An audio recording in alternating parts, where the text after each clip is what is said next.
అందరికీ నమస్కారం అండి. నా పేరు తుమ్మూరు మణిప్రియ అండి. నేను ఒక అడ్వకేట్ని, మణి తుంగల నా అడ్వకేట్ నేమ్. గత 17వ తారీఖు ఏప్రిల్లో ఇందుకు ముందు గొడవ జరిగిందండి. అడ్వకేట్లు అందరూ కూడా నన్ను కోర్టులో ప్రాక్టీస్ చేయడానికి వీలు లేకోకుండా నన్ను కొట్టి ఈ రకంగా చాలా రకంగా ఇబ్బందులు పెట్టి, నిన్ను బార్ కౌన్సిల్ సస్పెండ్ చేపిస్తాం, అవి చేపిస్తాం అని బెదిరించి నన్ను కొట్టి చాలా చాలా రకాలుగా చాలా ఇబ్బందులు పెట్టారండి. పెడితే మనం అప్పుడు ధర్నా చేసి మీడియా వారు, ప్రెస్ వారు, పోలీసు వారు కూడా అందరూ నాకు న్యాయం చేసి వాళ్ళ మీద ఎఫ్ఐఆర్ కట్టి తగు చర్యలు అయితే తీసుకోలేదు. నేను కూడా ఏంటంటే నా జోలికి రాకుండా ఉండాలి అనే ఉద్దేశంతో నేను జాగ్రత్తగా చూసుకున్నాను. సో దానికి కంటిన్యూస్గా ఏం జరిగింది అంటే, మొన్న అక్టోబర్ 4వ తారీఖున అక్టోబర్ 4 శనివారం సుమారుగా 9:10 నేను బాబు ఇంట్లో పడుకున్నాడని చెప్పేసి, నిద్రపోతున్నాడు అని చెప్పేసి నేను మళ్ళీ ఇంట్లో షూరిటీ అమౌంట్ ఉంది, క్యాష్ క్లయింట్స్ యొక్క షూరిటీ అమౌంట్ ఉంటే ఇంటికి తాళం వేసి చికెను కోడిగుడ్లు తీసుకురావడానికి అని చెప్పేసి నేను బజార్కి వెళ్ళి అన్ని సరుకులను తెచ్చుకుని వస్తూ ఉంటే ఇంకా ఇంట్లోకి వెళ్ళా. సంకల్పు నాన్న నాన్న అని పిలిస్తే బాబు పలకట్లేదు. ఏంటని చూస్తే బయట లోపల నుంచి బయట తాళం పగలగొట్టేసి బయటపడేసి లోపల తలుపు పెట్టి గడి పెట్టి ఉంది. నాన్న నాన్న అంట భయంతో నేను ఎంతో అడిలిపోయి బయట చెప్పులు ఉంటాం గమనించి, చాలా మంది చెప్పులు అక్కడ ఉండటం, లేడీస్ ఇక్కడ ఉండటం చూసి గమనించి వెంటనే పరిగెత్తుకుంటూ వచ్చేసి అక్కడ వరకు వెళ్ళానండి. అక్కడ వరకు వెళ్ళి బండి పట్టుకుంటుంటే అక్కడ మనుషులు దాదాపు 30 నుంచి 40 మంది రౌడీ షీటర్లు అండి. అతని పేరెళ్ళి వెలీషా అండి. అతను మాత్రమే ఒకటే తెలుసు, మిగతా వాళ్ళంతా నేను గుర్తుపట్టగలను, వాళ్ళ పేర్లు అయితే నాకు తెలియదు. దాంతోపాటు మా ఇంటి ఓనర్ అయిన మురళీమోహన్ గారు, పల్లెపోగు మురళీమోహన్ గారు, ఆయన అనస్థీషియా డాక్టరు, తర్వాత ఆయన వైఫ్ గవర్నమెంట్ గైనకాలజిస్టు, వాళ్ళందరూ కలిసేసి మొత్తం అంతా ఈ మా లేడీస్ అందరిని తీసుకొస్తే అప్పుడు ఎవరు ఏంటి అని అంటే ఇంటి ఓనర్ గారు రమ్మన్నారని చెప్పేసి అన్నారు. ఆ తర్వాత ఇంటి ఓనర్ గారు నాకు కనిపించారు లోపల తీసుకెళ్ళిన తర్వాత. అప్పుడు ఎలా అక్కడ నుంచి లాక్కుంటా వచ్చేసి నేను గట్టిగా అరిసేస్తున్నానండి. గట్టిగా అరిసేస్తుంటే బాబు చెప్పు చూపించినాను. బాబు చెప్పుని నోట్లో పెట్టేశారండి. ఇలా నోట్లో పెట్టేసి బాబు చెప్పుని నన్ను అరవనీయకుండా చేశారు. అక్కడ కొంతమంది మనుషులు దాగారు, ఇక్కడ దాగారు. ఈ పక్కన ఆ సీసీ కెమెరాలో మొత్తం అంతా కవర్ అవుతుంది. వాళ్ళు ఇవ్వను, మేము కోర్టు నుంచి నోటీస్ తీస్తే వస్తాము అన్నారంట. వాళ్ళు కూడా ఇంటి ఓనర్లు కూడా వచ్చి డిలీట్ చేయమన్నారంట. ఈ రోజు నేను అడిగానండి. అయితే వెంటనే నన్ను లోపలికి తీసుకెళ్ళిపోయిన తర్వాత డాక్టర్ గారు అయినా స్వర్ణ మేడం ఓనర్ మేడం అని పెట్టుకున్నానండి. స్వర్ణ మేడం గైనకాలజిస్ట్ అంట. ఆవిడ గవర్నమెంట్ గైనకాలజిస్ట్ అని చెప్పారు. నాకు అంత తెలీదు. సో అయితే ఏం చేశారంటే, ఇంకా ఒక రూమ్లో, నా ఆఫీస్ రూమ్లో మొత్తం అంతా పుస్తకాలన్నీ ఉల్లిపాయలు అమ్మేస్తాం, అయ్యి అమ్మేస్తాం అని చెప్పేసి అని అన్నారు. మేడం వద్దండి అండి అని అన్నాను. అంటే నాకు జరంగా కూడా ఉందండి. అప్పుడు ఉండడం వల్ల నాకు చాలా ఇబ్బంది పడుతున్నానంటే, సరేలే నీకు రిలీఫ్ వస్తుంది అని చెప్పేసి ఇలా ఒకటి పొడిచారండి. పొడిచింది మరి ఏంటిది అన్నది నాకైతే తెలియదు, ఏంటో పొడిచారు. కానీ నేను కళ్ళు తెరిసే ఉన్నాను కానీ ఏం మాట్లాడకుండా అలా మెలకుండా అరవట్లేదు. ఇక్కడ వరకు గట్టిగా అరిశానండి. చుట్టుపక్కల అంతా విన్నా కానీ వారికి ఏమి ఇది లేకోకుండా, పట్టించుకోకుండా, ఎందుకంటే ఇక్కడ చాలా అసాంఘిక కార్యక్రమాలు జరుపుతారండి. దానికి నేను కొద్దిగా వ్యతిరేకంగా ఉంటానని చెప్పేసి నేను ఒక్కదాన్ని, నా భర్తకి నాకు గొడవలు జరగడం వల్ల 10 సంవత్సరాల నుంచి మేము విడిగా ఉంటున్నామండి. ఇందులో మెయిన్ నా భర్త ఇంకా తనకున్న పెద్ద ఒక ప్రముఖమైన వ్యక్తులు కలిసి ఇదంతా చేస్తున్నారండి. నా భర్త పేరు తుమ్మూరు లాజరస్ రెడ్డి అండి. ఇక్కడ ఈఎస్ఐ దగ్గర ఉంటారు. అయితే ఆయన రియల్ ఎస్టేట్ చేస్తూ ఉంటారండి, వ్యాపారం ఎంత చేస్తారు. సుమారుగా ఒక 500 కోట్ల ప్రాపర్టీ పైనే ఉందండి. అయితే అందుచేత ఏం చేస్తున్నారంటే, ఇలా నన్ను ఫస్ట్ నేను పెనమనే సిద్ధార్థాలలో డెంటల్ చదివానండి. తర్వాత ఇలా గొడవలు అవడం వల్ల నేను అడ్వకేట్ అయ్యి చదువుకొని నా పిల్లని చదివించుకుంటూ అలా జరుగుతూ ఉన్నానండి జీవితాన్ని. మెయింటెనెన్స్ గ్రాంట్ అయ్యింది. గ్రాంట్ అయినా కానీ అది మొన్న పిటిషన్ వేసానండి. మొత్తం 43 లక్షల చిల్లర వస్తుంది. అది ఏరియస్ పిటిషన్ వేసాము. అది కోర్టు కూడా అది రిటర్న్ చేసింది. అయితే దీనికి సంబంధించిన ఫైల్స్ అన్నీ కూడా కోర్టులోనే, నాకు కావాల్సిన ఫైల్స్ అన్నీ ఇందులోనే ఉన్నాయి. తర్వాత అనేక మంది క్లయింట్స్, చాలా మంది నాకు నోట్లు, చెక్కులు చాలా ఇచ్చారండి. అవి క్లయింట్స్ యొక్క జీవితాలు, వాళ్ళ ఫైల్స్, నా యొక్క ఒరిజినల్ డాక్యుమెంట్స్, చాలా 4 లక్షల రూపాయలు క్యాష్ అండి. నేను షూరిటీ అమౌంట్లు పెట్టాను. క్లయింట్స్ ఇచ్చిన షూరిటీ అమౌంట్లు చాలా మందికి బెయిల్స్ వచ్చినాయండి. వాళ్ళ షూరిటీ కట్టడం కోసం అమౌంట్ కూడా ఇందులో పెట్టుకున్నాను. ఎందుకంటే బ్యాంకు చలానా కట్టాలి అంటే మాకు షూరిటీ అమౌంట్ తీసుకుంటారు, ఫోన్పేలో అలా తీసుకోరు అనమాట. అందుచేత నేను అన్ని శనివారంకి ఆదివారంకి అన్ని రెడీ చేస్తూ సోమవారానికి రెడీగా ఉండాలని అన్ని చక్కగా రాసుకుని పెట్టుకున్నానండి. స్లిప్లో కూడా అన్ని రాసి పెట్టుకున్నాను. ఆ డబ్బులు, తర్వాత నాది బంగారం, పిల్లోడు చైను, అన్నీ కూడా నాకు దీంట్లోనే ఉన్నాయండి. కాబట్టి నేనేం చేశానంటే ఇక ఆ రోజు ఇట్లా ఇంజెక్షన్ పొడిచారు. అట్లా సుమారుగా అండి 8:45 నేను వెళ్తాం, బయటకు వస్తాం కూడా సుమారుగా 9 అలా అండి. సీసీ కెమెరా ప్రతిదీ ఇక్కడ సీసీ కెమెరా సర్వేలెన్స్ ఉందండి. నేను పోలీసు వారికి కూడా పెట్టాను. అప్పుడు వెంటనే భయంతో నా ఫోన్ వెంటనే లాగేసుకున్నారండి. ఇక్కడే నా ఫోన్ లాగేసుకున్నారు. అది కూడా ఈ ఫోన్ అండి, ఇది లాగేసుకున్నారు. ఇది రికవరీలో పోలీసు వారు నాకు మళ్ళీ అప్పచెప్పారండి. 2-3 రోజుల తర్వాత నాకు రికవరీలు అప్పచెప్పారు. ఇంకా లెనోవో ట్యాబు, తర్వాత మా బాబుకి ఒక చిన్న ఫోన్ ఉంది, అది వివో ఫోను. అది కూడా పోలీస్ స్టేషన్లోనే హ్యాండ్ ఓవర్లో రికవరీలో ఉందండి. వాళ్ళ నుంచి వాళ్ళు గ్యాదర్ చేశారు. తర్వాత క్యాషు, నా చిన్న చెవిదిద్దులు చిన్నవి, నా దీంట్లో కొద్దిగా చిన్న అమౌంట్, అవన్నీ కూడా తీసేసుకొని ఇదిగోండి ఇది లాగేసి ఇలాగే తగిలించుకుని ఉన్నానండి. నేను ఇలా తగిలించుకుని ఉన్నాను, ఇలా లాగేసి లోపలికి తీసుకెళ్లారు. అట్లా తర్వాత నాకు చిత్రహింసలు పెడతా ఈ కరెంటు వాళ్ళు తీసుకొచ్చినప్పుడు స్క్రూ డ్రైవర్ ఉందండి, ఆ స్క్రూ డ్రైవర్తో ఇక్కడ పెట్టారండి.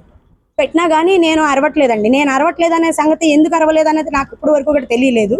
నేను సింపుల్గా ఆ తర్వాత లోపల ఇంకా మమ్మల్ని పెట్టిన టార్చరు నేను ఒక ఆడపిల్లగా నేను చెప్పుకోలేనండి. ఎంతమంది మగోళ్ళు దాంట్లో పేరేళ్ళు ఎలుషా అయితే నా ముందు బాచిపట్లు వేసుకుని కూర్చొని నన్ను కూడా కింద కూర్చోబెట్టి, ఇంట్లో సామాన్లు ఏమున్నాయో ఏంటో కూడా తెలియదండి, ఆఫీస్ రూమ్లో సెకండ్ బెడ్రూమ్లో కూర్చోబెట్టి నన్ను ఎన్ని తిట్లు తిట్టారో. దాంట్లోనే తెలిసింది నా హస్బెండ్ పాత్ర ఉందని, లేకపోతే నాకు తెలిసేది కాదు. నేను ఇంటి ఓనర్లు చేపిస్తున్నారు అనుకున్నాను. నేను వాళ్ళకి నాకు ఎటువంటి గొడవలు కానీ ఏమీ లేవండి. వాళ్ళకి అమౌంట్ గొడవ అంటూ ఏమీ లేదు. కానీ వాళ్ళు ఏంటంటే కబోర్డ్స్ కట్టించమన్నారు. కబోర్డ్స్ కట్టించాలంటే దాదాపుగా 2,50,000 వరకు అవుతాయండి, నేను కట్టించను అని చెప్పేసి అన్నాను. సరే కట్టించమ్మా నువ్వు అంటే ఎట్లా అంటే నీ రెంట్లో కట్ చేసుకోండి అని అన్నారు. కట్ చేసుకుంటామండి అని అంటే అలా నేను పోగేస్తాను అనమాట. తర్వాత అడిగితేనేమో వాళ్ళు 2 లక్షలు అన్నారు. నేనేం చేశాను, ₹1,00,000 మొన్న ఒక సుమారుగా అండి 2-3 నెలల క్రితం నేను ₹1,00,000 వాళ్ళకి అకౌంట్లో వేసాను. వాళ్ళు ఏంటి మాకు డబ్బులు వేయలేదండి. అన్నీ కూడా నేను అప్ టు డేట్గా కరెంట్ బిల్ కానీ, వాటర్ బిల్ కానీ, ఇక్కడ పని కానీ, వర్క్స్ అన్నీ కూడా చక్కగా అంతా నీట్గా ఉంచి అన్నీ చేస్తానండి నేను. తర్వాత ఇక్కడ వీళ్ళందరినీ గ్యాదర్ చేసుకుని మా ఆయన ఇంతకుముందు ఒక అమ్మాయిని ఇక్కడ పెట్టాడు. నా కేసులో ఎవరైతే సాక్ష్యంగా ఉన్నారో ఆ అమ్మాయిని ఇక్కడ పెట్టారు. ఆ అమ్మాయిని పెట్టేసిన తర్వాత నాకు సాక్ష్యం చెప్పింది, నా ఫ్యామిలీ కేసులో వెళ్ళిపోయింది. అలా ఒక్కొక్కరిని అద్దెకున్న వాళ్ళందరినీ, ఇక్కడ వాళ్ళందరినీ గ్యాదర్ చేసుకుంటూ డివోర్స్ పిటిషను లాస్ట్కి వచ్చిందండి. జడ్జిమెంట్ టైంలో ఉంది. దాన్ని ఆపి నేను మళ్ళీ క్రాస్ ఎగ్జామినేషన్ కొన్ని పెట్టుకున్నాను, కొన్ని సాక్ష్యాలు పెట్టుకున్నాను, మళ్ళీ క్రాస్ ఎగ్జామినేషన్ కానీ వేయించుకున్నాను. ఇదనమాట కచ్చి. దీని చేత ఏంటంటే మా పోలీస్ స్టేషన్ మొత్తం అంతా రాంచుకున్నారండి. కేసులన్నీ తీసేస్తానని నా హస్బెండ్ మీద, నేను ఏ రకమైన ఎవరి మీద కేసులు పెట్టనని, ఎవరు ఏ అసాంఘిక కార్యక్రమాలు చేసినా నేను నోరెత్తి పోలీసులకి గబాబా 112కి కాల్ చేసేస్తావు, నువ్వు అందరి మీద కేసులు పెట్టేస్తావంటే, నేను ఆడపిల్లనండి, ఆడపిల్లగా బ్రతుకుతున్నాను. నాకు భర్త లేడనేది కదా ఈ రకంగా ఆడపిల్ల అంటే భర్త లేకుండా బ్రతకకూడదు అనే కదా ఇది ఇలా రౌడీ షీటర్లో ఇంత పెద్ద సిటీలో మామూలుగా ఆడపిల్లని కాపాడాలనే మెయిన్ ఈ గవర్నమెంట్లో ఆడపిల్లల్ని కాపాడడమే ప్రధాన లక్ష్యంగా పెట్టుకుని ఉన్నారు. అలాంటిది కానీ ఇంతవరకు కూడా ఈ విషయాన్ని గవర్నమెంట్కి కానీ గవర్నమెంట్కి తెలియనికోకుండా నేను అందుకని తెలియలేదు కాబట్టే నేను మీడియా ద్వారా గవర్నమెంట్ని, అలాగే పవన్ కళ్యాణ్ గారిని, చంద్రబాబు నాయుడు గారిని నేను వేడుకుంటున్నాను, లోకేష్ బాబు గారిని వేడుకుంటున్నాను. నేను ఆడపిల్ల ఈ భర్త లేకపోయినా బ్రతకొచ్చు ఎంతైనా అని నేను 10 సంవత్సరాల నుంచి చదువుకుంటానే ఉన్నాను. ప్రతి సంవత్సరాలు చదువుతానే ఉంటాను. నేను ఎంతోమందికి ఆదర్శంగా బ్రతుకుతా, ఎంతోమందికి పేదవాళ్ళకి సాయం చేస్తా. ఏదో వాళ్ళు డబ్బులు ఇచ్చినా లేకపోయినా చేస్తుంటే ఇట్లా చేస్తావని చెప్పేసి కొంతమంది పెట్టల శ్రీనివాసు, సౌందర్య, విక్రమ్ బాబు గారు వీళ్ళందరూ కలిసి ఇది కోర్టు నుంచి వచ్చిన సమస్యని ఇంకా కంటిన్యూ చేస్తా. ఆ రోజు దాంట్లో అరెస్ట్ చేయలేదండి ఎవరిని. అంత జరిగినా కానీ అరెస్ట్ చేయకోకుండా వాళ్ళని ఎలా ఉంచడం వల్లే నాకు మళ్ళీ రిపీట్ అవుతుంది. నన్ను చంపేస్తాను ఆ రకంగా ఎట్లా అండి కొట్టేశారండి. అసలు మామూలుగా కొట్టలేదు. అసలు ఆడవాళ్ళు, మగవాళ్ళు ఎంతమంది నేను వాళ్ళు గుర్తుపట్టగలను కానీ వాళ్ళ పేర్లు అయితే నాకు తెలియదు. ఇంట్లో ఎలుషా అన్న ఆయన కొకిలిగడ్డ జాన్ బాబు గారి మనిషి అని చెప్పేసి నాకు తెలిసింది. వేరే వాళ్ళ ద్వారా నేను కనుక్కున్నాను అనమాట. తర్వాత ఏం చేయాలని పరిగెత్తుకుంటా ఇవన్నీ రాసిన తర్వాత నాకు మొత్తం వదిలిపోయింది. ఇంకా నన్ను వాష్రూమ్ కానీ దేనికి వెళ్ళలేకుండా పిల్లవాడిని నన్ను మొహం కడగలేదు, తెలియదు. అట్లా సుమారు 11 గంటల పాటు నన్ను పిల్లోడిని నిర్బంధించి చిత్రహింసలు పెట్టి మామూలుగా చంపేసినట్టేనండి. నేనేంటంటే మాట్లాడకుండా అలా ఉన్నాను కాబట్టి నన్ను చంపకుండా వదిలేరు. నేను అన్ని వాళ్ళు ఏం అడిగారో అన్నిటి మీద సంతకం పెట్టేశానండి. అన్నిటి మీద సంతకం పెట్టాను. వాళ్ళు నన్ను వీడియోలు తీసుకున్నారు. ఇక్కడ అనేక మంది మనుషులు అంతా కూడా వచ్చేసి ఇక్కడ వాళ్ళందరినీ కొనేసేసి చేసి నాకు అప్పుడు ఇదంతా అయిన తర్వాత దాదాపు 9:30 టైంలో నేను బయటికి వెళ్ళి అరుచుకుంటా హార్న్ కొట్టుకుంటా వెళ్ళి అంతా పోలీస్ స్టేషన్ మొత్తం జరిగిందంతా చెప్పలేకపోయానండి. డిస్టర్బ్ అయ్యాను నేను పిల్లోడు. ఇంకా కొన్ని విషయాలు మాత్రం నాకు గుర్తున్న విషయాలు రాశానండి. కంప్లైంట్ ఎఫ్ఐఆర్ రిజిస్టర్ అయిందండి. ఎఫ్ఐఆర్ చేయలేదు. నేను కోర్టులో రిజిస్ట్రేషన్ చేస్తే జడ్జి గారు ఆర్డర్ ఇచ్చారు. జడ్జి గారు ఇలా పోలీసు వారిని పిలిస్తే అప్పుడు వెంటనే ఆర్డర్ తీసుకొని ఎఫ్ఐఆర్ చేశారండి. ఆ రోజుకి చేశారు. కానీ ఇంతవరకు దాని మీద ఏ యాక్షన్ తీసుకోలేదు. నేనేంటంటే ఒక అడ్వకేట్గా నేను నా హక్కుని నేను కాపాడుకోకపోతే నేను ప్రజలకి నాకు వచ్చే క్లయింట్స్కి నేను ఎలా న్యాయం చేయగలుగుతానని ఇంటి ఓనర్ అయినప్పటికీ ఈ రకంగా దుర్మార్గం చేయాల్సినంత అవసరం లేదు. దానికి చట్టం అంటూ ఉంటుంది, న్యాయం ఉంటుంది. దాని ద్వారా కూడా ఖాళీ చేపించవచ్చు. కానీ ఇదంతా కుట్రపూరిత కొంతమంది అడ్వకేట్స్, అందరూ కాదు. నేను బెజవాడ బార్ అసోసియేషన్ అని ఒకప్పుడు నేను చెప్పాను. నేను బెజవాడ బార్ అసోసియేషన్కి సంబంధించిన మెంబర్నండి. అయితే అందులో అప్పుడు కొంతమంది ఇలా బెజవాడ బార్ అసోసియేషన్ మొత్తాన్ని అన్నావమ్మా అన్నారు. కానీ నాకు అందులో చాలామంది అడ్వకేట్స్ ఉన్నారు, సీనియర్ అడ్వకేట్స్. వాళ్ళే నాకు దేవుళ్ళగా ఎంతో చల్లగా ఉండి నన్ను ఎంతవరకు కాపాడుకుంటా నా ప్రాక్టీస్కి ఇబ్బంది లేకుండా ఉన్నారు. కానీ కొంతమంది లేడీస్ కొంతమంది ఉన్నారు, పేర్లు నేను చెప్పనండి.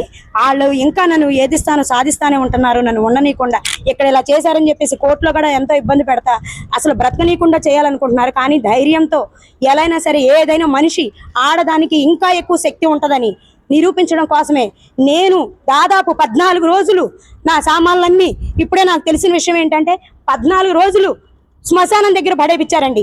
పలానా నెంబర్లతో వేశారని చెప్పి మా అత్తగారు ఎరగనట్టుగా మళ్ళీ మా అత్తగారు వచ్చి ఒక కంప్లైంట్ పెట్టారు, నా ఇంటి ముందు సామాన్లు పడేశారండి అని. నీ ఇంటి ముందు సామాన్లు పడేసినప్పుడు నువ్వు 100కు ఫోన్ చేసి ఇలా అని పోలీసు వారికి కంప్లైంట్ ఇస్తే వాళ్ళు ఏంటా అని ఇక్కడికన్నా వస్తే నన్ను కాపాడగలిగేవాళ్ళు. అలా చేయకోకుండా ఆవిడ మళ్ళీ పలానా నెంబర్లు వేసి అక్కడని చెప్పింది. సో అన్ని నెంబర్లతో సహా నా దగ్గర వాళ్ళు రాసిన కంప్లైంట్ నేను తీసుకున్నానండి. పోలీసు వారిని అడిగి ఏ వెహికల్స్ మీరు పట్టుకుని విజయవాడ ఇది ఇంత అన్యాయం జరిగి ఇంత సిటీ నడిపుట్టులో జరిగితేనే ఏమీ చేయలేకపోతే ఇంకా ఎవరికి న్యాయం చేయలేరనే ఉద్దేశంతో నేను ఒక్క జత బట్టలండి ఆ బట్టలతో ఇలాగే 14 రోజులు ఉండి కోర్టుకి వెళ్ళి న్యాయంగా పోరాడుకుని నేను ఇంజక్షన్ ఆర్డర్ తెచ్చుకున్నానండి. దానికి పోలీసు వారికి నేను సీఏ గారికి చూపించాను. సరే అమ్మ నీకు ఆర్డర్ ఉందిగా నువ్వు ప్రొసీడ్ అవ్వు, మాకు అవసరమైనప్పుడు మా అవసరం ఉన్నప్పుడు నీకు ఏమైనా దౌర్జన్యం చేస్తే మేము చూపిస్తాం, మేము చేస్తాం, హెల్ప్ చేస్తామని అన్నారు సీఏ గారు. అనడం వల్ల నేను ఈ రోజున కోర్టు కూడా ఈ రోజు నుంచి సెలవులు ఉన్నాయండి. దాని చేత అక్కడ నా సామాన్లు తెలిసింది ఏంటంటే కొన్ని మాత్రం లోపల ఉన్నాయండి, కొన్ని సామాన్లు మాత్రం వాల్యుబుల్ సామాన్లు అన్ని కూడా అక్కడ శ్మశానం దగ్గర పడేశారండి. ఇదిగోండి ఈ రకంగా నాకు కోర్టు లాక్ ఓపెన్ చేయమని ఇచ్చింది. అయినా కానీ లాక్ చేయడానికి లేకోకుండా ఇదిగోండి ఈ రకంగా చేసి ఒక్కసారి మీడియా వారు చూపించవలసిందిగా వచ్చున్నానండి. ఇగో ఈ రకంగా పైనుంచి కింద కట్టేసి ఎవరికి కనపడకుండా వచ్చిన వాళ్ళందరికీ ఏదో ఒక తంత్రాలు చెప్తూ ఈ రకంగా ఎలా అండి ఇలా బోల్డ్లు చేసేయాల్సింది అంత అవసరము. ఒక టెనెంట్కి నాకు ఏ రైట్ ఉంటుందండి? ఒక 3 నెలలు 4 నెలలు లేకపోతే ఒక 6 నెలల పాటు సమయం తప్ప నాకు ఇంటి మీద హక్కు ఏమీ ఉండదు. అలాంటిది ఇంత చేశారు అంటే కేవలం కొంతమంది అడ్వకేట్స్ ప్లాను, కొంతమంది రౌడీ షీటర్లు తీసుకొని వాళ్ళు ఒక అడ్వకేట్స్గా ఉంటే వాళ్ళు కోర్టు ద్వారా పోరాడి చేయించాలి ఏదైనా సరే న్యాయంగా ఉండి ఒక ఆడపిల్లల మీద పసిపిల్లల మీద ఈ రకంగా ఎంత అన్యాయంగా నా భర్త చేపిస్తుంటే నా భర్తకి ఆల్రెడీ రౌడీ షీటులు అన్నీ ఉన్నాయండి. వాళ్ళది క్రిమినల్ చరిత్ర మన మాచవరం స్టేషన్లో కేసులు అవన్నీ ఉన్నాయి. అందుచేత వాళ్ళు ఇదంతా ప్లాన్డ్గా చేపించారండి. నా ప్రాణానికి నా బిడ్డ ప్రాణానికి క్షేమం లేదండి. నా పిల్లోని స్కూల్ కూడా 10 రోజుల నుంచి మాన్పించేసి మరియమ్మ తల్లి గుళ్ళో తర్వాత మక్క వాళ్ళ ఇంటికాడ ఉంటున్నామండి మేము. కాబట్టి నాకు న్యాయం చేయవలసిందిగా కోరుచున్నానండి. మన పవన్ కళ్యాణ్ గారు, లోకేష్ బాబు గారు, చంద్రబాబు నాయుడు గారు నాకు వెంటనే స్పందించి నాకు న్యాయం చేసి ఒక యువ అడ్వకేట్ గా నాకు న్యాయం చేసి ఇలా ఆడబిడ్డలకి పట్టగలరని. అలా చూడకపోతే ఎవడో బ్యాగులు పట్టుకోవచ్చు ఎవరు కొనాలి చూసుకుంటే సహకారంతో నా యొక్క బాధని ఆయన చెప్పుకోవాలని నేను ప్రార్థిస్తున్నానండి.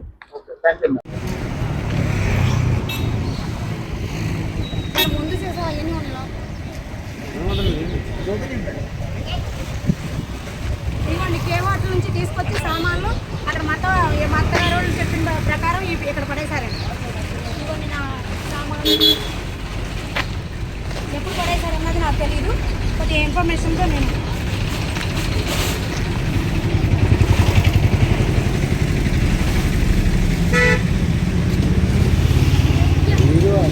డ్రైనేజ్ అండి, ఇదంతా శ్మశానం అండి. డ్రైనేజ్ దగ్గర ఇటువంటి సామాన్లు ఇవన్నీ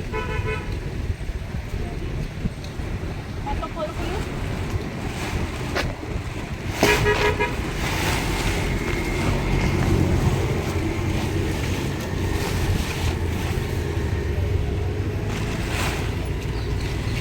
ఇదిగోండి సార్, ఇటు వచ్చి రండి సార్.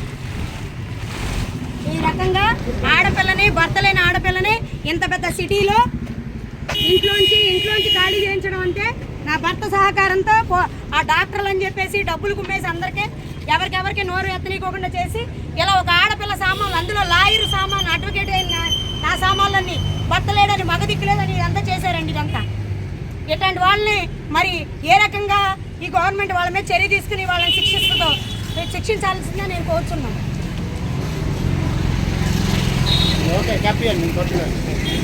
రండి